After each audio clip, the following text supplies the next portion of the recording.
welcome to CEC online lecture. In today's session, we would learn about myths of selling. Now students, it is seen that for an effective undertaking of personal selling activities, it is important for a salesman to take care of certain aspects which are important not only for the performance of the salesman but also for bringing effective returns to the organization. In today's time, we also seen that information is everywhere and everyone seems to have certain opinions. They can be strong, they can be better, they can also give rise to certain misconception. Even for salespeople, it is seen that there are certain myths and misconceptions that are associated with the function of personal selling that affect the perception of the salesman during the entire process of personal selling, in turn exerting an impact on their performance as well. It therefore becomes important for salespeople to find out what is a fact and what is a misconception to practice effective selling and to avoid all sorts of confusion. These myths can be removed not only by proper understanding of facts but also by creating value for the customer and matching the needs of the prospect with the credible solutions so as to assist him in making an informed buying decision. So students, in today's session, I shall be focusing on certain common myths associated with personal selling. The first myth is where the salespeople believe that anyone can be persuaded to buy.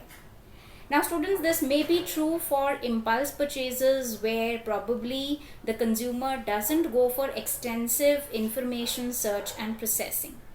But the fact that today's buyers are even more aware than ever before, the real key to the salesman's approach lies in determining whether or not the person or the company with whom you are speaking indeed has a genuine need for your product. If they have a genuine need for the product, only then you can apply your selling approach to persuade them. But in case you find that they do not have a need for your product or they are not looking for the solution of their problem in the offering that you are suggesting, then the best strategy for the salesperson in that situation would be to move on and try to search for someone who either has a need or wants a particular solution. So in nutshell, you cannot persuade a person if the person doesn't feel the need for your product. Instead of chasing that particular individual, it is better for the salesperson to move on and find a better target for its products. The second myth associated with the sales approach where the personal selling comes into play is where the sales representative or the salesman believes that price is the primary decision making criteria. Now again, we know that yes, price is a compelling factor in the entire buying process. The individuals do take into consideration the price of the product, but at the same time it is important for the salesman to understand that there are other relevant cues which influence the decision making at the end of the buyer. It is not only the price. So price may be an important factor, but then it is not the sole factor which would affect the decision making at the part of the individual. Instead, the sales people should strive to establish the value of the product and services. Because it's only when you try to establish that yes, by buying this particular product, there will be a value proposition, there will be a value addition, there will be a solution to your problem, only then for a buyer the price becomes the default consideration or the default factor. So you have to really emphasize on how the purchase of the product or the offering is going to help the consumer, and in case that particular conviction takes place, then every other thing becomes secondary. The third myth associated deals with the belief where the salespeople think that a sales technique that works for one individual is going to work for everyone.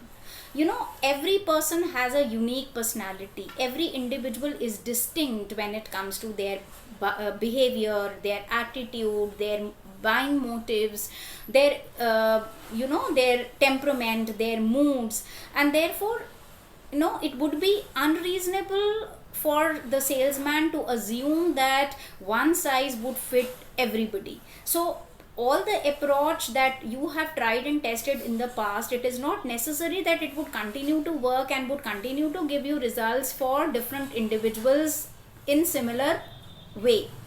So you need to adopt a different approach, aligning your natural approach of connecting with the people, taking into account the distinct personalities, the distinct behaviors, the distinct temperaments, and so on and so forth.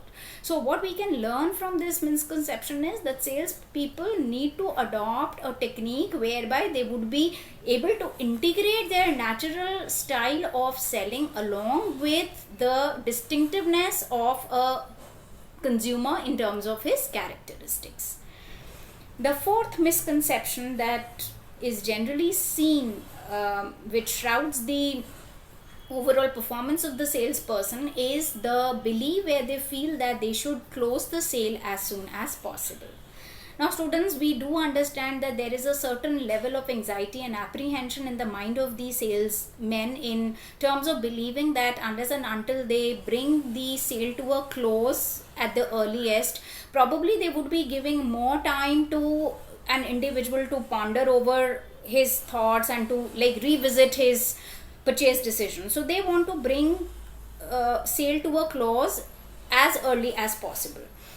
But at the same time, before you gain the commitment of a person, it is also important for you to understand that in some of the cases, the sales decisions at the end of the consumer cannot be taken up that quickly.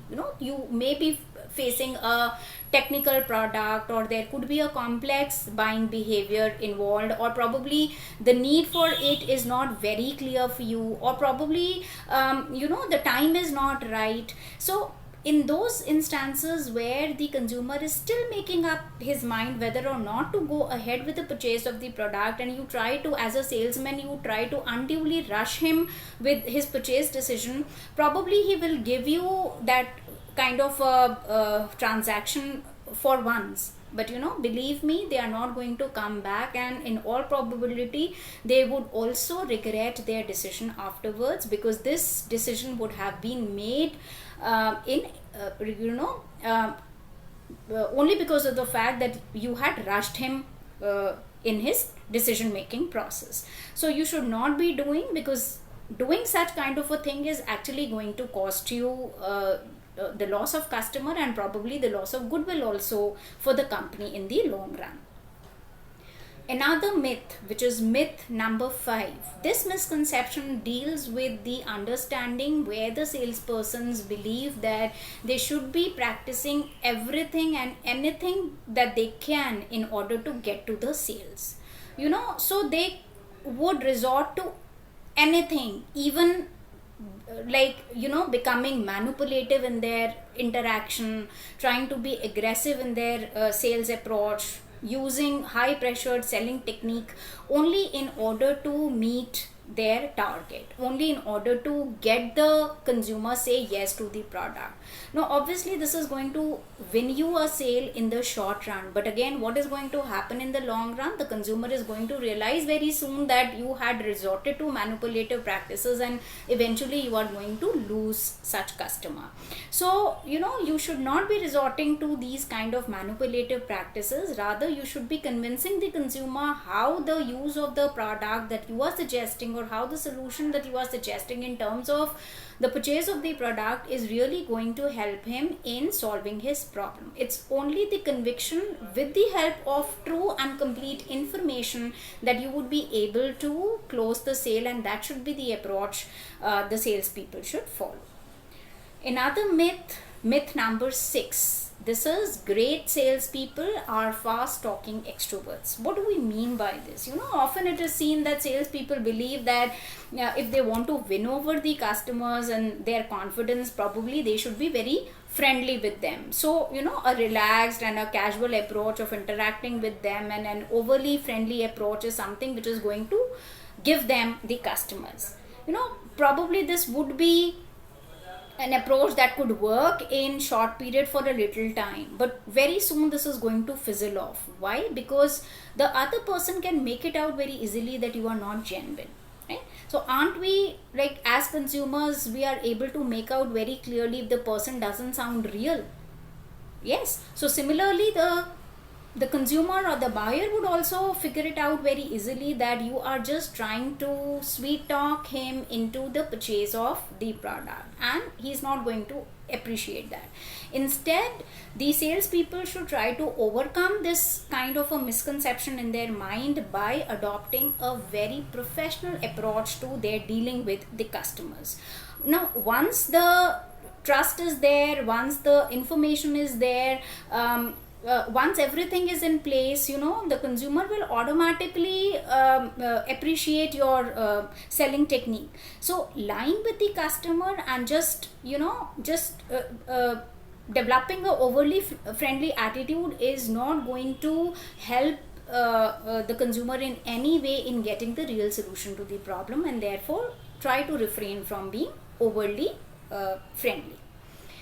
The next misconception is related to the seventh misconception, which relates to the fact where you should be as genuine and as natural as it is possible. Instead of this, what salesperson believe? They believe that you should fake it till you make it. So it's even if you yourself as a sales man are not convinced with the product, still you try to pass on that kind of impression on to the consumer. So obviously this is not going to work, and the person is going to realize it very quickly what you are up to. Now, more than anything else, consumers want honesty from their vendors, from their suppliers, from their salespeople. And this is primarily a relationship which is based on trust, a relationship which is based on mutual benefit of both the parties. So, lying with, as I said again, lying with the consumer and making use of manipulative practices is only going to raise suspicion in his mind, as is not going to help the company one bit, is actually going to be detrimental for the company in the long run, and therefore you should not resort to such kind of practices, and you should not fake it, and you should come out very natural, and you should talk about the product in genuine sense. So just talk about what is correct, what is true, and if it clicks to the consumer and he does have a need and you are able to convince him that the product is going to provide a solution, you also think that the product would help him in finding the solution to his problem, everything will fall in place automatically. Another aspect, another misconception that I would like to talk about here is misconception number 8, which says that often salespeople, they believe that the worst thing a consumer can say to them is a no. They often feel quite disheartened if the customer says that he is no longer interested in buying your product. Now, why this should happen? Obviously, everybody wants to look at the favorable response after putting in that much effort. But if you come to think of it, no is actually the next best answer that a salesman can get. Because once you get a no, you can then delve into all those reasons behind getting this as an answer. So, this is not a bad proposition at all. Some prospects may not be good fit for the product, or probably the need may not be there, or probably the time is not right, and therefore if you just keep on convincing that particular individual, the salesman is only wasting his time, right? So instead of doing that, if the person says no, appreciate that particular aspect, because this understanding is going to open new opportunities for you. This is going to give you an opportunity to find new alternatives, new markets. Probably it will also give you an opportunity to the company also to improvise the product in line with what the customers are looking for. So having no for an answer is not a bad proposition at all. In fact, this is the next best thing, which opens up lot many opportunities for both the salespeople as well as for the company as a whole. Another misconception, this relates to the myth number 9, where salespeople believe that the customer is always right. We have also been practicing marketing in the sense that we always view the customer, we always consider him to be the king. He knows everything. Yes, he knows everything so far as specification of his need set is concerned. He knows everything when it comes to what is required by him and what is not required, what kind of solution he is seeking from the product. But at the same time, he may not be always right. Probably he has made up his mind so far on the basis of some information which is not true information, which may not be the complete information. And then in this case, the responsibility of the salesman becomes to figure out what information your consumer actually possess and what is missing, so that the salesperson can perform a very important role of bridging that information gap. So when you know what all he knows and what all is still lacking, you can pitch in, you can provide that piece of information, and then he can make more rational decisions, the decisions which are going to take him closer to the satisfaction of his need and would actually provide him a solution to his problem. And then his decisions would be based on facts, on the basis of the complete factual information, and not on, say, some preconceived notions or some assumptions or some sort of prejudices. So instead of going by this misconception, the salespeople should try to overcome this kind of a myth by trying to figure out as to what is the information source and on what basis the consumer has made up his mind. And if there is something lacking, something vital which needs to be provided, which probably may alter his decision making, that piece of information then should be provided so as to help the consumer in taking the right decision. The last misconception, students, that I'll be talking about deals with considering sales to be a number game.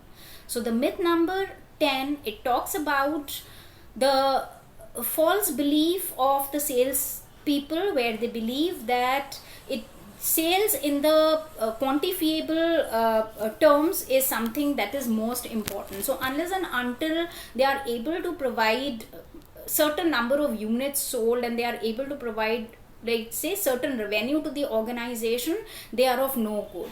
This is true. They are also under considerable pressure, because the companies, they assign you certain minimum quotas.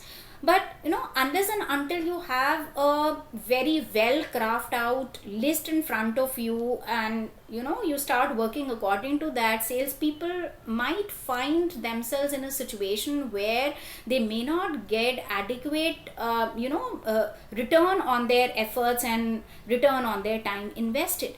Now, how you can overcome this? You can overcome this by less focusing on quantity and more focusing on quality.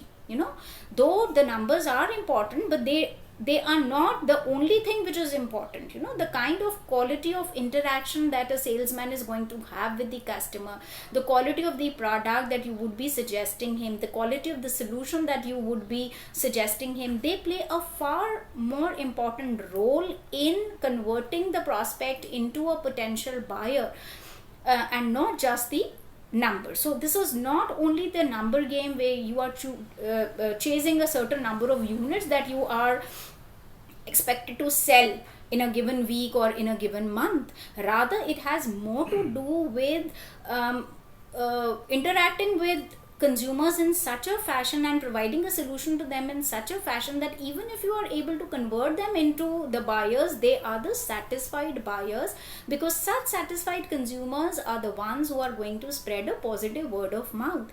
And this positive word of mouth is automatically going to have its own ripple effect and is going to give you more and more number of customer, thereby widening your base. So instead of just chasing the quantity, you should be focusing on the quality of interaction that you can probably have with the consumer. So students, after dealing with these misconceptions, what can be the the key learnings or the basic learnings that the sales people should garner. Now, if we go back to the discussion, we would and analyze it, we would find that there are 2-3 main aspects which emerge, which can be very helpful for the salespeople. Number one, now is the time when you need a change in the personal selling and sales management activity. Why I'm saying so? Because of the changes that you see happening in your external environment, happening in the way the customers now view at the product, the expectations which are going up day by day, the fact that you are dealing with the consumers who are very aware. At the same time, just influencing on the buying behavior is something which is very narrow. When you talk about the personal selling activities, you have to broaden your horizon, and there comes the role of sales people to emerge in a partnering role. So what kind of a change am I suggesting? I'm saying that there is a change required in the personal selling activities in terms of sale people assuming a more partnering role in their interaction with the consumers. So what is going to happen? Instead of influencing their buying decisions, you are actually helping them in taking the right decision and solving their problem. So by doing so, what you are doing, you are actually creating and nurturing better relationship with the customer. And the kind of relationship now that you would be having with your customer would be based on trust, it would be based on confidence, and the consumer would be satisfied knowing that you have his best interest at heart. And these kind of relationships are the ones which pave way for future success of the company.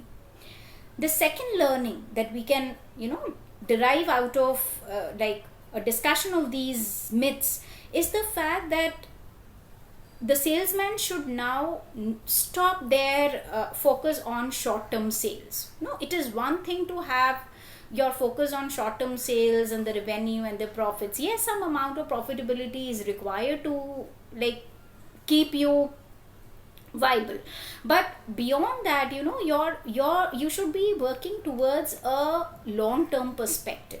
And how this long-term perspective is going to happen, it's only when you cultivate, as I said before, it's only when you cultivate and nurture good relationships which are based on trust. So instead of making just short-term sales by resorting to manipulative practices or by making use of high pressure selling your techniques, you should be emphasizing on gaining the consumer's confidence and entering into a relationship with them, so that next time also when you suggest a product, they would be listening with an open mind, because they know that whatever you would be suggesting, it would be good for them, because their previous experience with you has been very much satisfying, and it would turn out to be satisfying when you as a sales person would be taking those pains rather than just looking at your short-term gains, not only for yourself but also for the enterprise. The third major learning that I can talk about, which one can derive out of the entire discussion, is that salespeople need to look at the relationship building from both the angles.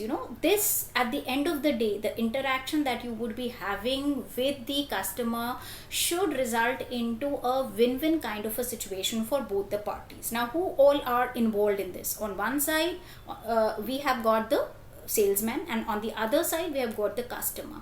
Now the customer is going to have a winning proposition only when you suggest a solution that he is looking for, or he feels satisfied that yes, by the purchase of this particular product, now his needs would be satisfied or his problem would be solved. So what you get in return, on the second side, you get a satisfied customer, you get a long-term relationship building which you can take forward. You would be in a position to close the order, you would be getting a positive word of mouth, you would be getting a recommendation. So if you work in such a manner by aligning your strategy along with what they require, probably this is going to create a win-win situation for both the parties. Now when there is a win-win situation on both the sides, what is going to happen? Both the customers as well as the salespeople, they are going to feel satisfied that neither has taken an advantage of the other, and both in the process would profit, personally also and professionally also, right? So you need to create a strategy, a selling approach which is not skewed on only one side, in the sense that you should not be only looking at your short-term sales. So you should not be in a hurry to just close it a sale by hook or by crook. Rather than doing that, you should take it forward. You should consider it to be having a long-term implication for your professional growth also, and for the growth of the enterprise as well, so that by aligning your strategy along with the what the customer wants, and creating a sense of satisfaction and trust building in him, you can create a mutually satisfying relationship for both the parties. And this is what the personal selling role or the personal selling activity should be doing in today's time. So students, at the end of the discussion, I'm sure you would have understood clearly what are the various kind of false beliefs which affect the perception and the performance of the salespeople. Even though these misconceptions exist, but efforts can be made by the salespeople by removing these misconceptions, and you can very well remove them by introducing certain kind of changes in your personal selling activities and sales management activity. Thank you so much, students, for your patient listening. We will be taking up theories of selling in the subsequent session. Till then, stay safe, stay protected. Thank you.